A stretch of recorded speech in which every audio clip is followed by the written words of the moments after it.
Fifaliana-dreriavana malala no ahafahako mbola mizara ny ten'Andriamanitra mbola mitoy ao anatin'ny fizarana faharoantsika ao anatin'ny tsy fandarana fitiavana no lehibe indrindra. Faly miaravantsika rehetrarehetra izay manaraka an'izao fandarana izao manonona foana ny fiadanan'i Jesosy Kristy mba tena anjaka tanteraka, anapaka tanteraka ao amin'ny fiainan'ny tsirairay avy. Amen. Milohan'ny hidirantsika amin'izao fandarana izao taka mahazatra dia apetrakantsika amin'Andriamanitra foana ny fotoana vavakantsika ireny. Andriamanitra misaotra anao indray izay ny amin'ity fotoanan'io ity ahafahanay tena hoe migoka mandraindray ny herin'ny fahasoavanao, ny fitahinao avy amin'ny alalan'izao fandarana izao. Taio ny mpiaino rehetra, taio ny mpijery rehetra amin'izao fotoana izao. Mino Jesosy fa hisy fiantraikany lehibe indray indrindra fa ao anatin'ny ray volana mahery sisa dia farany ity tonjia hitondra fanovana lehibe ao amin'ny fisainana aloha voalohany indrindra, ny amin'ny toe-po amin'ny toetra ary izany no misintona ny fiovana eo amin'ny fiainan'ny tsirairay avy indray izao fandarana izao. Dia apetraka mba ny fitarehanao miaraka amin'ny ositra fanahy masina izao fotoana izao. Ianao irery ihany Jesosy no misandratra, omena voninahitra, mikoaka aminao ny aminay rehetra amin'ny anaran'i Jesosy Kristy. Amen. Amen. Mbola mitoyntsika ry havana malala ao anatin'izay hoe fitiavana no lehibe indrindra. Tsy afaka hijoro zasy ianao fa ny fototra hijoroana ny amin'izay hoe mahazanak'Andriamanitra izay dia izay hoe manana fototra tena hoe afaka mampijoro antsika zany dia izay hoe fitiavana lehibe dia ny fitiavana an'Andriamanitra tsy misy takalony. Jesosy Kristy izay nametraka an'izay hoe fitiavana agape tsy misy tambany, tsy misy takalony izay dia tsika rehetra koa tokony hiaina ao anatin'izay satria ahoana Jesosy Kristy no nametraka an'izay hoe didy voalohany indrindra izay hitantsika tamin'ny farany izay nataoko hoe ny olona manaraka an'izao fandarana izao, ny olona manaraka miaraka mivavaka ao anatin'ny hoe fiangonana iraka fanalahidy ny fanjakan'Andriamanitra dia tsy maintsy miaina ao anatin'izay hoe fitiavan'izay mahafantatra an'izay hoe inona ny didy lehibe indrindra napetraka Jesosy Kristy dia izay hoe amin'ny Matthieu toko fa 2:20 ny andininy fafito amby telopolo ka hatramin'ny fahasivy amby telopolo ny voalohany indrindra dia tiavany Jehovahandriamanitra ao amin'ny fonao rehetra, amin'ny sainao rehetra, amin'ny herinao rehetra, amin'ny fananao rehetra. Izay ny voalohany indrindra. Izany hoe fitiavana an'i Jesosy mihitsy no manapaka tanteraka, mameno ao anatin'ny fo, ao anatin'ny saina, ao anatin'ny fanahy, ao anatin'ny amin'ny herintsika rehetra izany fisainana isan'andro isan'andro voalohany indrindra. Ny faharoa dia hoe tiava ny olona rehetra, tiava ny namantsika tahaka ny tenantsika. Izay vao nytsika izany ny voalohany indrindra ny fitiavana tena. Hitantsika tamin'ny farany teo hoe tafiditra ao anatin'ny fandriky ny devoly satria andro farany izao ary ny malalaka be ny idiran'ny devoly hisintona ny olona any amin'ny elo dia ny fitiavatena. Fitiavatena rehefa tsy tian'Andriamanitra tsika, tsy mankatony ten'Andriamanitra tsika, tsy miaina ao anatin'izay hoe fankatoavana fanaovana sitrapon'Andriamanitra dia tadidio fa miaina ao anatin'ny fahorintsika satria hoe andro farany dia misy andro mahao satria izay hoe tsy tian'Andriamanitra tsika dia tia tenitsika. Raha vao tia tenitsika dia tadidio fandrika izay ahatonga ny olona hiditra any amin'ny elo. Mety hoe efa mpivavaka be, mety hoe efa tena manompo be, mety hoe efa tsy fantatra hoe ampiasain'ny tompo be, fa ozy ny tompo hoe tsy izay manao atompotompo ozy ny hiditra any amin'ny fanjakan'ny raiko fa izay rehetra tsy hiditra ao amin'ny fanjakan'ny lanitra izay miditra any an-danitra miaraka amin'i Jesosy zany fa izay rehetra manao ny sitrapony raiko izay mankatony tenin'Andriamanitra zany izay no hiditra any an-danitra. Ny fanoheran'ny tenin'Andriamanitra dia hidirana any amin'ny elo. Safidy ilay izy miankina amiko, miankina aminao, ny miankina amiko, miankina aminao ny hidiranao any an-danitra, ny hidirako any an-danitra. Amen. Fa tsy miankina amin'ny mpanompon'Andriamanitra na miankina amin'ny ray aman-dreny na miankina amin'ny mpiray-tam-po na miankina amin'ny mpiara-miasa na miankina amin'ny filoham-pirenena. Tsy izany. Miala tsiny miteny foana zany fa ohatra akaiky zany teneniko zany fa miankina amin'ny safidiko ihany rehefa mankatoa an'Andriamanitra dia tadidio fa afaka ao anatin'ny fiainana zany hoe fatahoan'Andriamanitra, fitiavana an'Andriamanitra moa zany lehibe indrindra. Raha vao tian'Andriamanitra tsika dia mandeha ho azy ny zavatra rehetra manatsy tsika, mankatoa tsika, matahotra tsika, miaina ao anatin'ny sitrapony tsika, matahotra tsika, miaina ao anatin'ny sitrapon'Andriamanitra tsika, mandeha amin'ny fahamarinana tsika dia izay natao hoe mpino, izay natao hoe zanak'Andriamanitra. Ka ny olona mafy an'izay no manana fiainana miavaka satria ny zanak'andriamanitra dia miavaka tsika raha vao zanak'andriamanitra tsika dia miavaka amena ka tiatsika zany mbola miaina ao anatin'ity hoe volana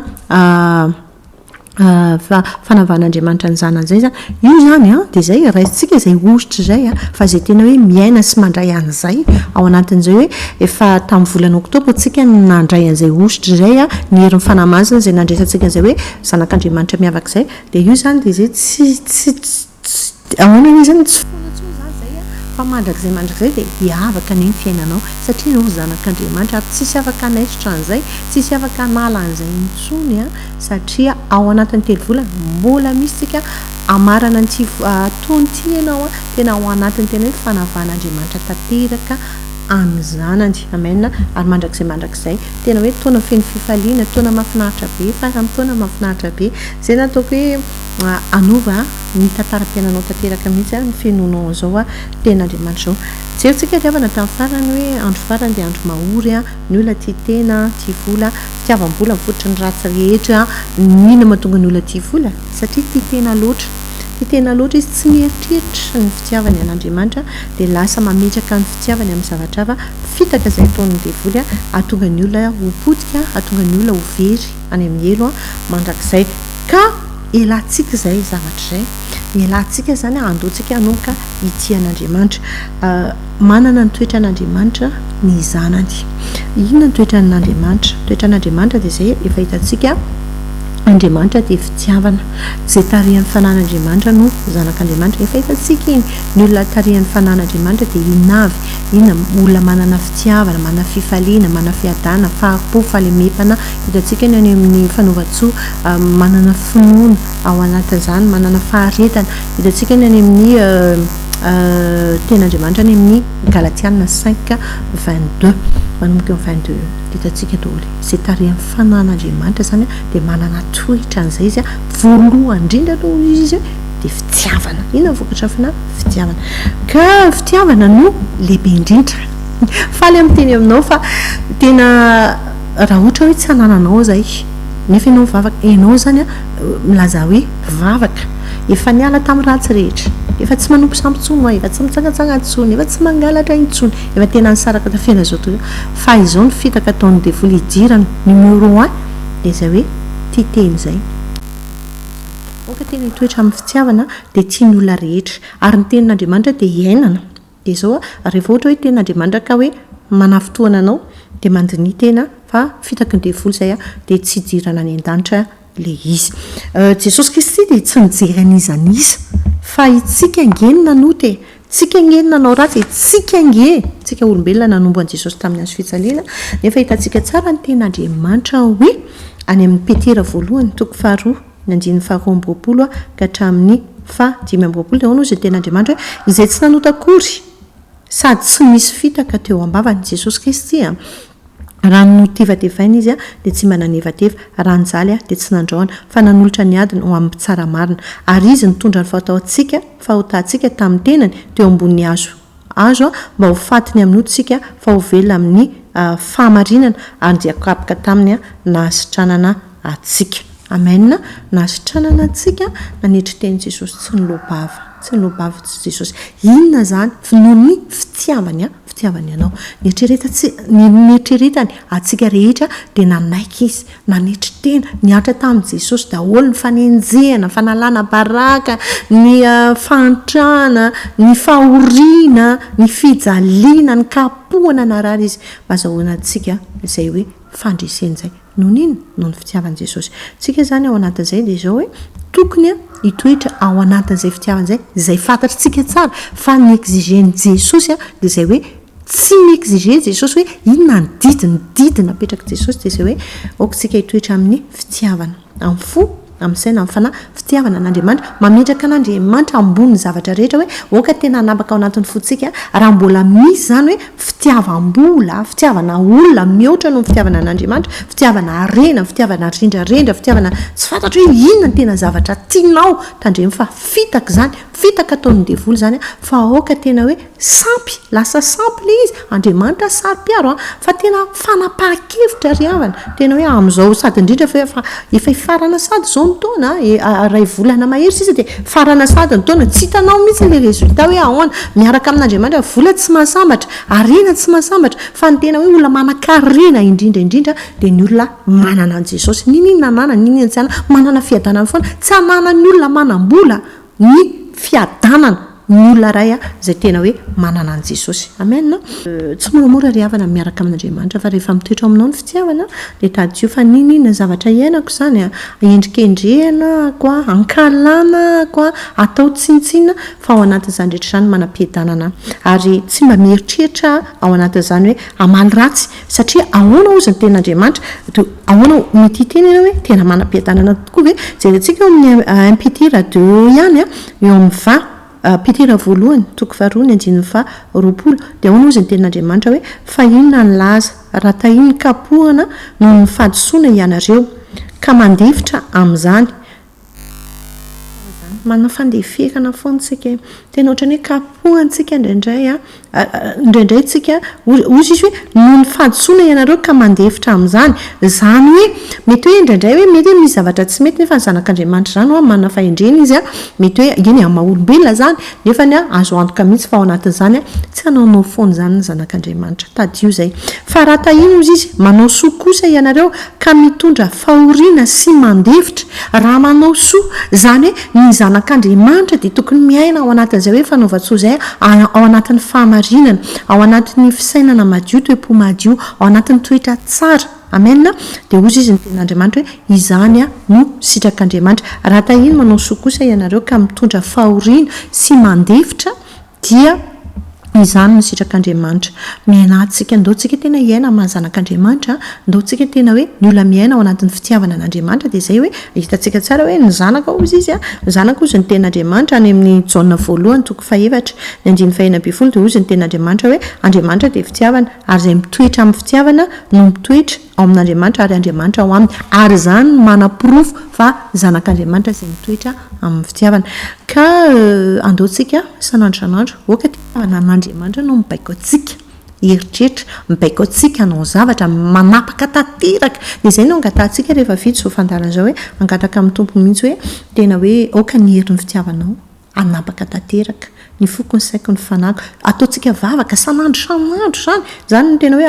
aleo anapaka fa tsy ny herin'ny vola tsy ny fitiavam-bola tsy ny fitiavana reny tsy fitiavana voninahitra tsy ny fitiavana laza tsy ny fitiavana olona tsy fitiavana zavatra hafa fa lasa sampy mangala lasa manompo sampy tsy mikiky tapaka azo tsony ianao tsy mandeha any amin'ny dadarabe tsony ianao tsy manao iny ianao fa ianao raha mbola ohatra hoe manakalo ny fitiavanao amin'Andriamanitra dia tady manakalo ny fitiavan'Andriamanitra amin'ny zavatra hafa dia tadio fa manompo sampy ianao dia tsy akasitrahan'Andriamanitra zany rehetrarehetra zany fa tonga dia any amin'ny elo izay manohatra manompo sampy izay manohatra ny ten'Andriamanitra endrika fanompo-tsampy ka hoy ten'Andriamanitra zany hitantsika teo hoe raha tahiny izy manao soa tsika mitoetra ao anatin'ny fitiavana zany ny olona mitoetra anatin'ny fitiavana manao soa ampahorintsika nefa ao anatin'izany ozy izy mitondra fahorintsika dia mandefitra tsika zany ny sitrak'Andriamanitra ny olona mahita sitrak'Andriamanitra ny zanany dia tadio mahita fity amin'Andriamanitra mahita fity amin'ny zavatra rehetra izy mandeha ho azy daholo ny zavatra rehetra ny olona mankala azy fa tsy miatraika amin'ny fiainana zany hoe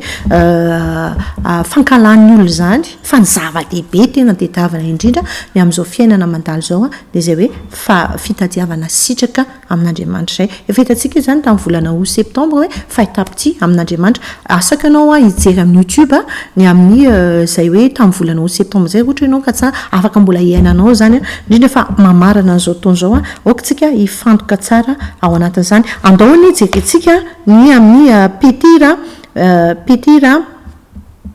petira voalohany toko 7 ny andiny 2:20 dia ohatra izay ihany koa ohatra ihany ny ten'Andriamanitra hitantsika tamin'ny petira voalohany toko 2 ny andiny 20 teo dia ahoana ozy izy ny ten'Andriamanitra ozy ny ten'Andriamanitra aminaran'i Jesosy Kristy hoe fa raha tahiny mitondra fahoriana noho ny fahamarinana ianareo dia sambatra noho ny fahoriana tranquille foana zany ny zanak'Andriamanitra tian'Andriamanitra dia izay hoe mandeha amin'ny fahamarinana foana izy tena hoe tsy manao zavatra tsy mifanohitra ny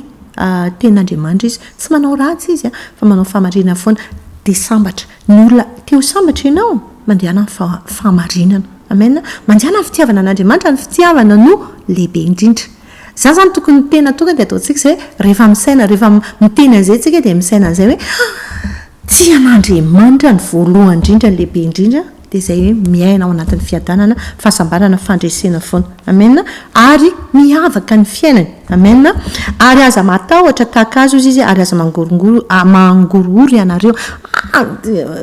zao tontolo zao ny olona miataka amin'andriamanitra dia tadidreo miverena amin'andriamanitra dia mangorory foana dia matahotra dia miaina ao anatin'ny fahoriana dia miaina ao anatin'ny tebiteby dia miaina ao anatin'ny fijaliana dia miaina ao anatin'ny tena hoe fankalana ny olona miaina ao anatin'ny hoe maloto fo zany angery havana tadidreo fa tsy sambatra andriamanitra dia olona rehetra izy dia mamela heloka ny olona rehetra izy niza manao ratsy azy dia izay zany ny zavatra tena exigena indrindra fa amin'izao hoe efa farana ny taona zao andaontsika hiverina fitiavana voalohany andaontsika tena miredareda ao anatintsika ilay fitiavana an'andriamanitra satria raha vao tsy mitoetra n'izay fitiavana an'andriamanitra rehtsika dia tsy zanak'andriamanitra tsika manana ny natura an'andriamanitra tsika manana ny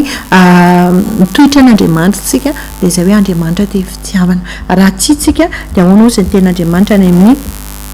jaona jerentsika ny jaona voalohany toko faefatra ny andininy fahafito dia ahoana ozy ny ten'andriamanitra ozy ny ten'andriamanitra hoe ry malala aoka hifankatisika fa avy amin'andriamanitra ny fitiavana ary izay rehetra ty no naterak'andriamanitra fa izay rehetra sady mahalala an'andriamanitra izay tsy ty eo amin'ny andininy fahavalo dia tsy mba mahalala an'andriamanitra fa andriamanitra dia fitiavana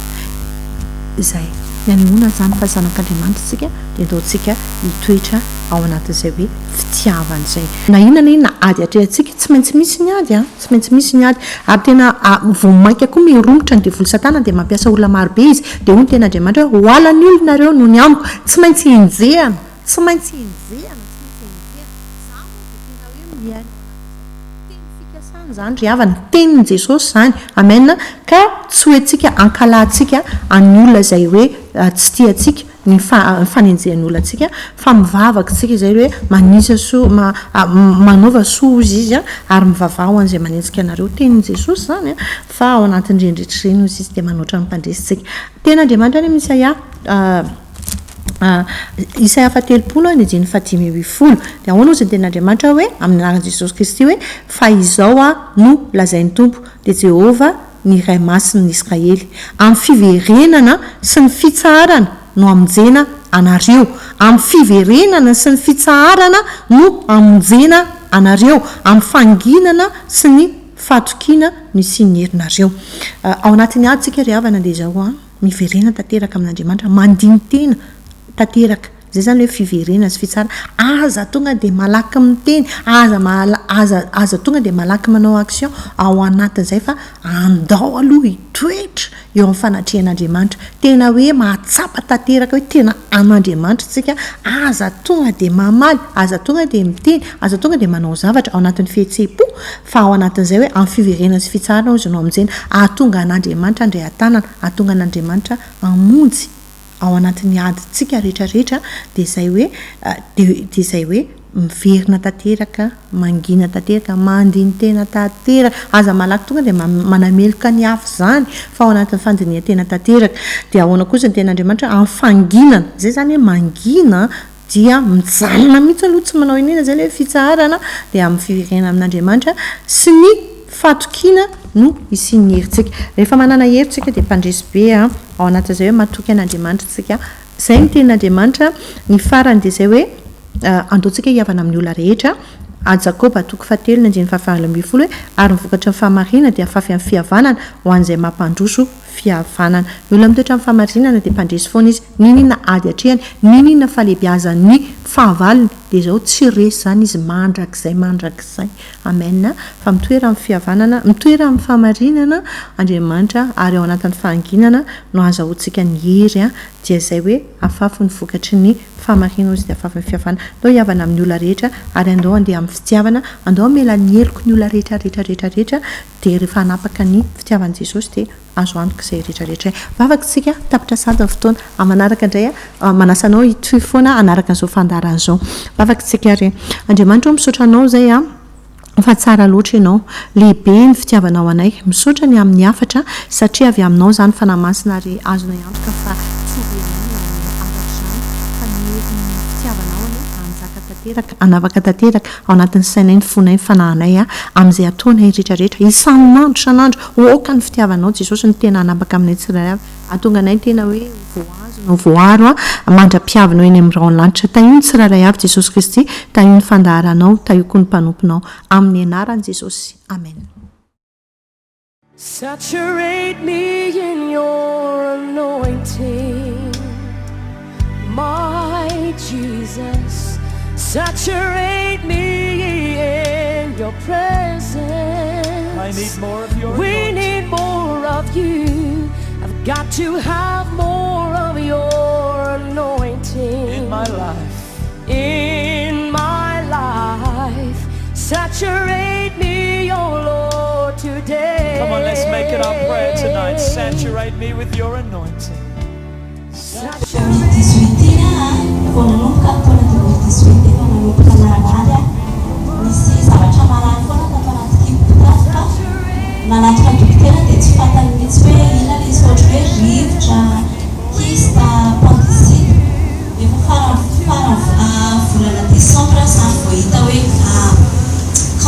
le izy efa tena nanao crise be mihitsy aho dia efa nahi be tena efa tena nahi sady naraha be mihitsy dia zay vao niditra hôpitaly zany nodidina dia rehefa mivoaka hôpitaly aho dia tena nahi sady reraka be mihitsy niena 16 kilo am'izao zany lantsako tamin'izay tena nahi tena hoe taona n'ireny mihitsy dia janvier 2019 tiano nanatona ny Pasteur dia nametraha amin'ny tanana dia tsy maintsy sitrany ianao izy izy fa mahagaga tokoa Andriamanitra fa nanomboka janvier iny nanomboka nahazo aina ny nahazo aina ny nahazo aina dia zao tena sitrana sy maintsy anareo zany Esok sisi malatsy ianao anasotoana ianao tonga dia tokoa tamin'ny volana iny ohatrany hoe leraka be fotoana manao tsy maintsy manao contrôle antsina dia nidina be ny anticorp tamin'izay dia raha normal izy tokony any amin'ny 450 000 zay zany normal efa 50 efa le hoe olona efa mianatra fampadesany ireny dia tena reraka be dia tonga teto ianana dia mivavaka dia